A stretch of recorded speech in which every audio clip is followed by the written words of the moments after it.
We're launching our new Authors4Bookstores campaign. Woo!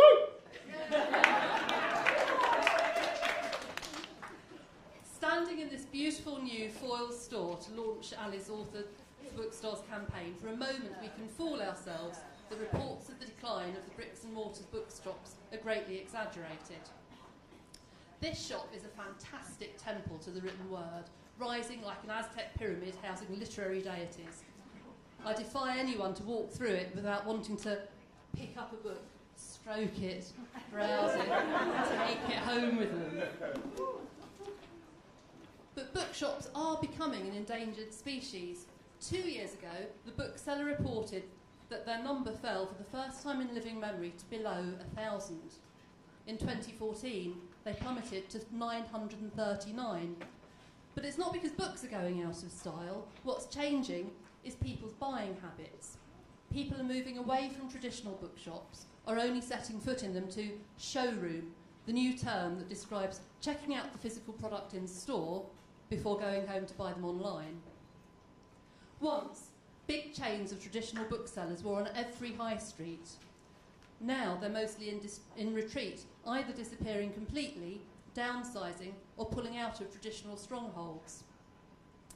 On yesterday's morning news bulletin, on the BBC Radio 4 Today programme, a reporter suggested that W.H. Smith are quietly moving from high street to travel outlets, airport shops, motorway service stations, where people still purchase books, but only because ordering online isn't an option when you're off on your holidays and want to pick up a beach read in the departure lounge. But it's not all gloom and doom. Some stores are still expanding. Foyles is opening new stores outside London. We've got a fabulous one in Bristol, near where I live.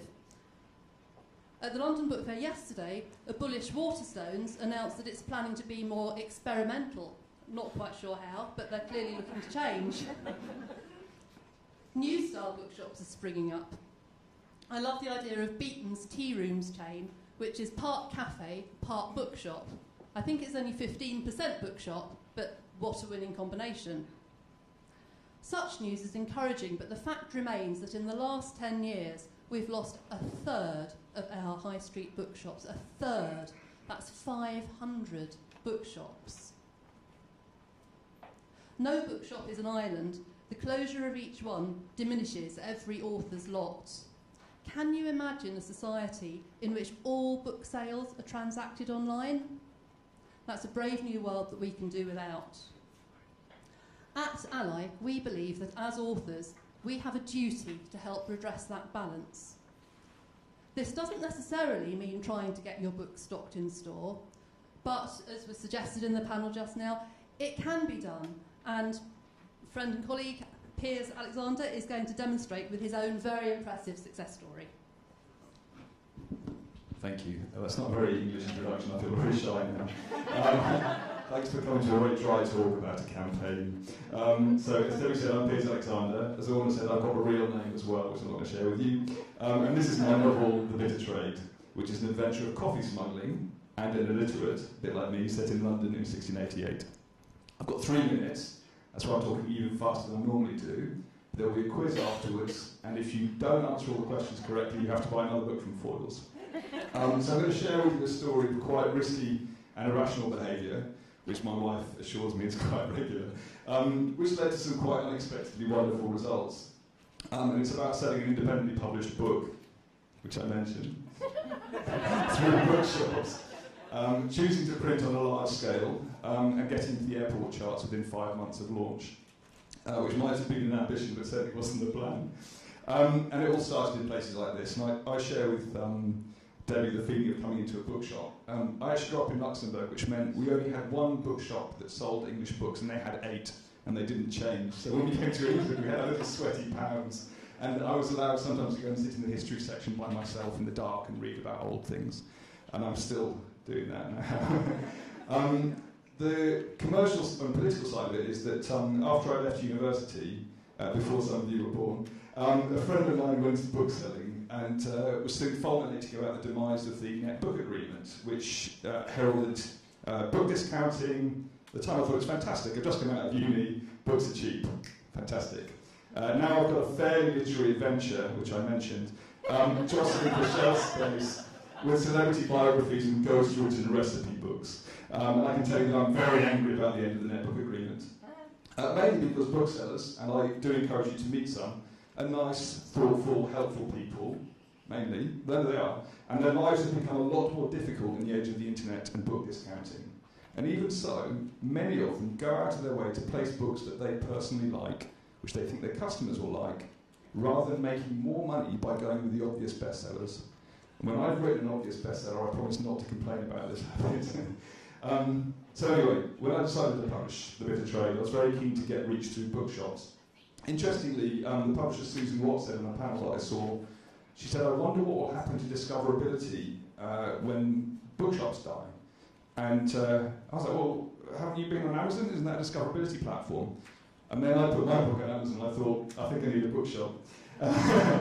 But like Debbie, I like proper books. I like holding them like Debbie's doing with this excellent novel there, infusing them with my own peculiar musk, and then passing them on to unsuspecting friends.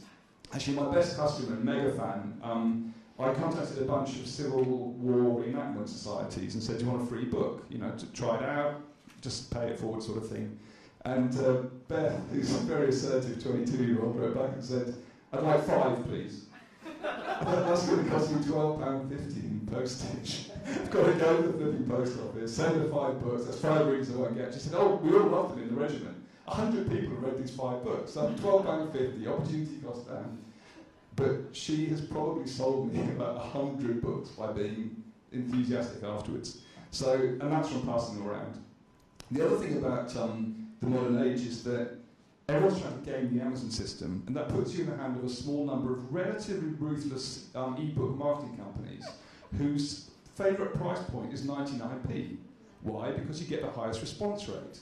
So therefore more people will buy the response rate, which means that everybody gets a book club. They might break even, they might make a bit of money, but they've just sold 2,000 books to people who haven't valued the work that they've done. So if I sell that book, woo! Yeah, bestseller is an Alsada in the house, everybody. Paperback writer. So if someone buys that book, they've paid £11.99 for it. You know, I might make it a little bit more than on the e-book, but we've had a real interaction. I like that. So anyway, I decided to print the books, not print on demand, and apologies already to our colleagues from Ingram, but with litho, which is a bit of a commitment. But I like taking silly risks. So what happened was that after I did that, I walked warily into some local bookshops, and also in the Daunts in the city, which is a lovely bookshop. There's a great guy called Matt who's doing a themed display about Spitalfields. My book is partly set in Spitalfields. And he'd just done it, I don't think they sold any books. He did it because he thought it was relevant to the readers and he wanted to do it. And they took some. All these booksellers, charming, diffident, took some. And some of you have had the same experience. We've heard about building up relationships, getting people to take the books. It's nice, and you make a little bit of money, but mainly you interact. Last year I went to the London Book Fair, tiptoed around this, met a really helpful senior buyer for another distributor, Gardeners. Phil liked the book. He loves to support new authors, and he personally made his sales team listen to his pitch, and they went out and sold it to other bookshops. And I think it's in about 100 high street shops now, mainly indies, which I think is very cool. Another thing which I do recommend is I did a fun launch party in a coffee house, and we brewed up some old school coffee, everybody sang along, there was a historical talk.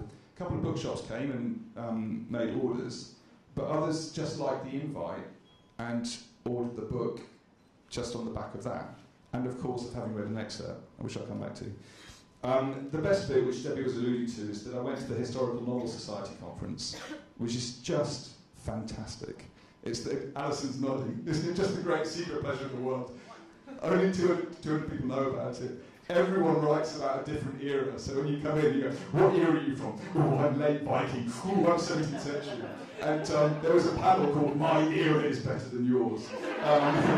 Which, you know, it was something like the era they write about. So the guys, the Vikings, like, I like to talk about Viking dates, which is rape. And then there's the lovely Antonia Hodgson, do read Devil in the Marshalsea, who was representing the 17th and 18th century. And she's like, well, I like the 18th century because it's a bit like now, you know. Everyone's just trying it on and gets laid and it's kind of dirty and stupid. It's fantastic. And there was 5 of us who were roaring so much that we won the best era vote. It's true, Alison, isn't it? It's wonderful. Anyway, so I met Matt, who's the fiction buyer for W.H. Smith. And as he left his panel, I was at the back of the auditorium, and I thought, this is my one moment, I've got to do it. So I ran, just as the keynote was setting up, who's a fantastic writer, Con Iggulden, right round the back of the auditorium in the University of Westminster, right down there, caught up with Matt, showed him this book, and I went, I've written a book. And he went, yes. Look, you know, I've been in some form of sales for about 20 years. I thought, hey, fantastic, I'll be able to... it's about the stuff on the back. Can you please read it? He said, it's got a nice cover. Well done. So he took it away, and I thought, you could... Facebook moment. That's very good, actually. And he wrote to me late that night and said, I've just read the first 40 pages and I really like it, and I can see it in our shops, and I'd like to take an order for the airports.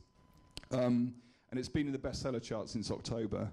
My sister, who I rarely speak to, Facebooked me to say that she'd seen it at number 20 in Luton, which is probably the only recompense she got for going for that absolute hellhole. But the point about all these interactions, which have led to me... Well, OK, I broke even on print after 7 months, even completely after blowing my budget. And there's an absolutely hypothermically cool thing happening next, which you won't find out about until June. But it really is something, just breaks the rules, I think. The reason why it worked was, first of all, I was already a customer of all the bookshops I went into. And when I said to Matt at Smith's, I used to go into Smith's and spend my pennies, and it was the happiest point of my holidays. It was true. And he'd done that, and then he'd gone on a paper round for them, and he'd worked at Smith's for 20 years. So, but it's only because it was true that it worked, I think. And then the other thing about these booksellers is I asked them really nicely, giving them the option to say no very, very early on. Second point, I think this is really important, is, in Matt's words, it's got a nice jacket. You know, it's probably the biggest investment I made relative to what I could have spent. I also did something really stupid, which is I put Spot UV, which is that shiny bit on the blood there. It's not a pigeon poo, it's actually coffee beans in blood. And then I embossed the title. And at the time I thought, you're a complete idiot, you've done the wrong size, and you've overinvested in the cover. But it's what I wanted to do, and it's what got me the deal. Most importantly, they read and liked the book, and Matt gave it to his fiction buyer from Selfridges. She liked it as well. And that's because it took me 3 years to write it, and I took a lot of humiliatingly accurate editorial feedback, which I listened to. So I think, as you're doing it, the most important thing is, what have you written? And are you happy with it yourself? So, I'm not going to tell you how much it's sold. I have broken even on print, so I'm making money now. But there are two stats that I think are interesting. Number one, even though most of my promotions have been online, and I've done 2 specific price drop promotions, which I hated myself for, and I'm not going to do them again. I've sold more paperbacks than ebooks, it's 53%. But 16% of my royalties come from ebooks, which tells you just how annoying the discounting trend is if you actually want to get paid good value for your work. I don't believe in 99-cent books. I do believe in books with a decent cover price that get bought for friends, or passed on to family, or just snapped up for one's own pleasure in a quiet, friendly bookshop like this one.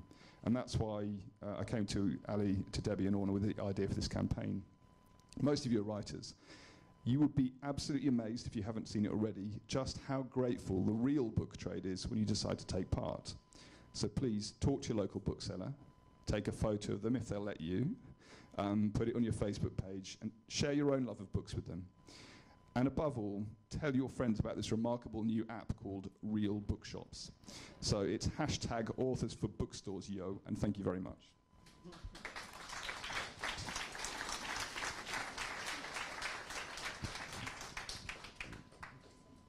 Thanks, Piers. God, I can't follow that. Whether or not we decide to pitch our books to bookshops, and not all of us can do that viably, particularly if they're for a very small niche market that won't be suitable in a high street bookshop, there are still lots of simple and affordable things that authors can do to help high street bookshops to thrive. In fact, we have more power to help bookshops than we might think. When you're standing pitching your book to a bookseller, you may feel that you're in a position of weakness. But in fact, we have power because we're not just authors, we're also book buyers. And we're not just any book buyers, we're book buyers with influence. We move in influential circles, sharing recommendations with other authors, writers' groups, book groups, and other readers, online and in real life. We drive purchases. We are a powerful force. I'd argue that we should be considered super customers to the average bricks and mortar store if we take our responsibilities seriously. And as such super customers, we have a choice. We can ignore bookshops and do all our book buying online and just help Amazon boost its figures. But we do that at the peril of authors everywhere, not just at the peril of ourselves, because all that does is increase our dependence and everybody's dependence on the online book retailers.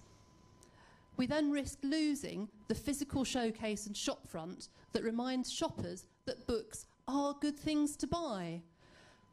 We'll no longer then have, without any high street bookshops, we'll no longer have fabulous ambassadors for reading on the high street. We'll be on our own, on the ether, without professional booksellers. It's a no-brainer. We have to support them, which includes helping them to evolve into the kind of high street trader that bookstores of the future will need to be. Now, I suspect that the likes of Foyles don't necessarily need our help to tell them what to do, but we believe that our role includes working with independent booksellers all over the country, all over the world, to develop events that will help pull more shoppers into their stores. By this, we don't just mean events for readers, but events for authors.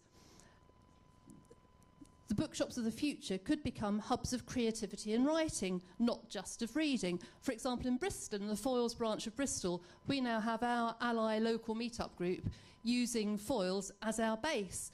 And we're going to be in there at least once a month having a meeting. I think next month we're in 3 times. And they are becoming really aware of us and really we're getting to know them very, very well. And it's a matter of courtesy when we go in there, to every time we go in there, to try and buy a book. Allies Authors4Bookstores manifesto will be published shortly on our website, proposing 20 easy actions which are within your power. Most of them will cost you little or nothing to carry out, and every time you do even one of them, you'll be helping physical bookshops everywhere to survive. You'll also be helping to build a better relationship between authors and booksellers and between you and your local bookshop. So important, as Piers has demonstrated. So here are just 4 of the 20 easy actions, starting with the most obvious.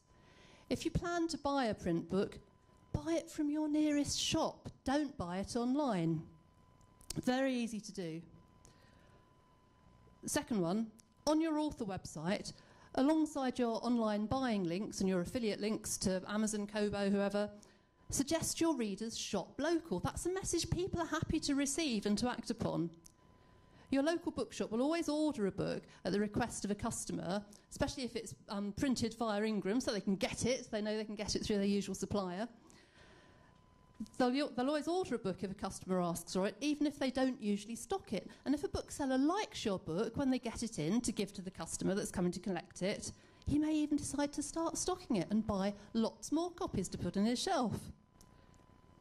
Number 3, show your local bookseller a bit of online love. Like his Facebook page, comment on his posts, share his posts. If he's on Twitter, follow him on Twitter.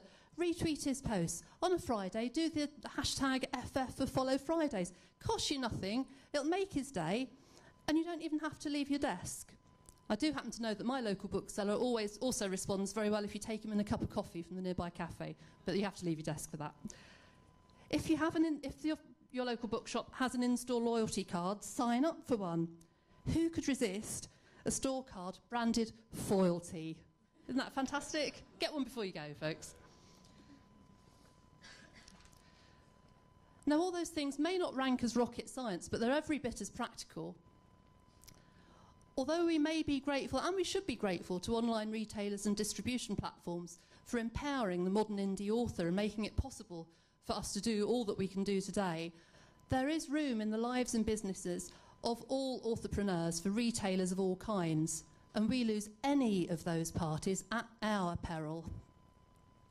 Now, we're launching this campaign today in London in a quintessentially British independent bookshop, but it's replicable wherever you live in the world. We'll be helping and encouraging not just ally members, but authors of all kinds over the coming months to implement it globally. But today, we really just wanted to sound the rallying cry, and where better to do that? And so for today, the takeaway message is very simple. Ask not what bookshops can do for you, but what you can do for bookshops.